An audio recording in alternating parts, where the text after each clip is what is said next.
So sabi nga niya, tutulong daw po sila. Lalo na sa mga technical na gawain po. So yun po yung pakay din nila na magandang marinig yung kwento. So hindi lang po kwento ng ilan, mas maganda yung kayong mismong direktang apektado na mga. So yun po yung sinabi.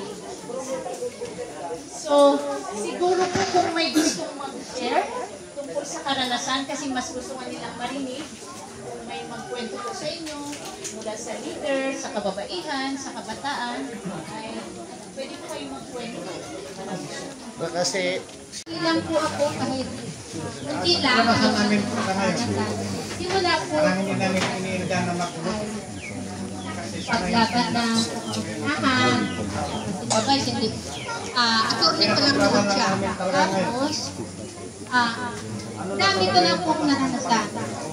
So, away, tapos kapwa, katutubo, nag-aaway-away, dahil yung iba binabayaran. Yun po yung mga karanasan. Ilan po at yung nagwagi siya. May sinabi pa po siya sa akin, kasi ko lang po sa inyo. Inausap niya po ako para doon sa aking posisyon na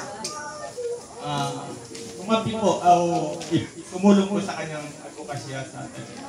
Ang sagot ko po ito. Yun, may panahon po. Makita ko po kung saan po ako. At ako po, sarili ko po mismo ang magpapabago sa akin. Wala po yan. Kabundukan at kabuhayan po sa community. At nag-aral din po kami ng FRLO upang sa gayon po malaman po namin kung ano po yung mga karapatan ng mga kabataan sa lupaing manunod po. Minahal na nangyayari sa bawat bansa. So yun lang po, bibigyan lang po ako ng konting sharing sa akin pong karanasan tungkol sa yun po paglaban. Hindi na lang po natin paglaban sa mga panirang gawain dito po sa bayan ng Brooksburn. So again, tubong Palawan sa